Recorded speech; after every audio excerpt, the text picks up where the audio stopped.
എടേ ബ്ലാസ്റ്റേഴ്സുമായിട്ട് ബന്ധപ്പെട്ട് കുറെ അപ്ഡേറ്റുകൾ പുറത്തേക്ക് വരുന്നുണ്ട്. അപ്ഡേറ്റ് എന്ന് പറയാൻ പറ്റത്തില്ല, റൂമറുകൾ എന്ന് പറയാം. ദിമിത്രിയോസ് സ്റ്റീവൻഡക്കോസ് ബ്ലാസ്റ്റേഴ്സിലേക്ക് വരുമെന്ന് പറയുന്നുണ്ട്.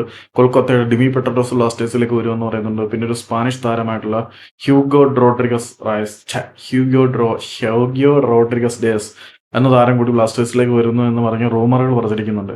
ഞാൻ അതെടുത്ത് വീഡിയോ ചെയ്യാത്തതിന്റെ കാരണം ഒരുപാട് സാധനങ്ങൾ ചീറ്റിപ്പോയി. ഈ റൂമറുകൾ ചെയ്ത് ഞാനും അടുത്ത് കണ്ടുകൊണ്ടിരിക്കുന്നു, നിങ്ങളും അടുത്ത്. പിന്നെ ഒരു ഫണ്ടിന് വേണ്ടി പണ്ട് നമുക്കിങ്ങനെ അവതാരപ്രവയുടെ മൂർത്തിഭാവങ്ങൾ ആവാഹിച്ചുകൊണ്ട് കടൽ പിളർന്ന് ബ്ലാസ്റ്റേഴ്സിന്റെ രക്ഷകനായി അവതരിക്കാൻ പോകുന്നു എന്നൊക്കെ തള്ളി മറിക്കാമെങ്കിലും അതുകൊണ്ട് വലിയ കാര്യമൊന്നുമില്ല. നമ്മളൊരു ഫൺ എലമെന്റിന് വേണ്ടി ചെയ്യുന്നത് ചില ആളുകൾ വൈകാരികമായിട്ട് എടുത്ത് നിരാശ ഉണ്ടാവും എന്തിനാ അവതരിക്കുന്നത്. അപ്പോൾ പറയാൻ വന്നത് എന്താണെന്ന് വെച്ച് കഴിഞ്ഞാൽ ചെറിയൊരു സന്തോഷ വാർത്തയെന്ന് വേണമെങ്കിൽ പറയാം. പക്ഷെ സന്തോഷത്തിന് അപ്പുറത്തേക്ക് അതിനകത്ത് ചില പ്രശ്നങ്ങളും കൂടി ഉണ്ട്. സെപ്റ്റംബർ 6 നമ്മുടെ കൊച്ചി ജവഹർലാൽ നെഹ്റു സ്റ്റേഡിയത്തിൽ വെച്ചിട്ട് ഇന്ത്യയും ഉറുഗ്വേയും തമ്മിലൊരു മത്സരം നടക്കും. അതിന്റെ ഫൈനൽ ക്ലിയറൻസ് മാത്രം കിട്ടിയാൽ മതി എന്നാണ് പറയുന്നത്.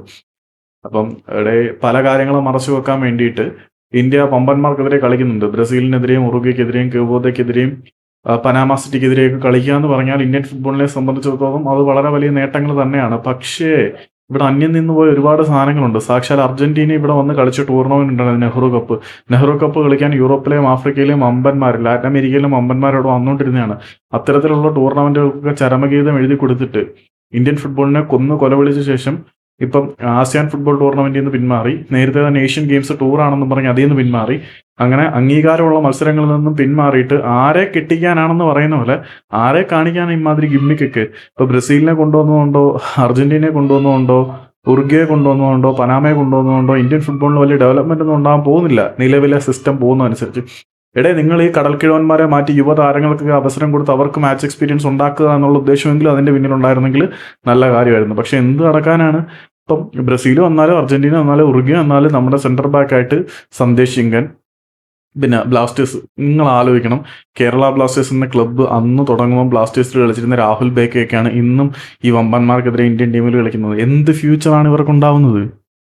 പക്ഷേ ഒരുത്തം പറയുന്നില്ല, ആരെ കെട്ടിക്കാനാണ്, ആരെ തൊലിക്കാനാണ് ഈ കടൽക്കിഴവന്മാരെ വെച്ച് വലിയ മാച്ച് എക്സ്പീരിയൻസ് കൊടുക്കുന്നത്?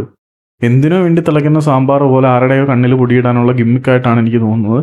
പിന്നെ വമ്പന്മാർ വരുമെന്ന് പറഞ്ഞത്, ഇപ്പം ഉറുഗ്വ വരും എന്ന് പറഞ്ഞത് ഉറുഗ്വ വമ്പന്മാരാണ്, കൊച്ചിയിൽ വരും. പിന്നെ വേണമെങ്കിൽ മറ്റേ 3 ആളുകൾ വരുന്ന റൂമറിനെ നിങ്ങൾ അങ്ങനെ കൺസിഡർ ചെയ്തു.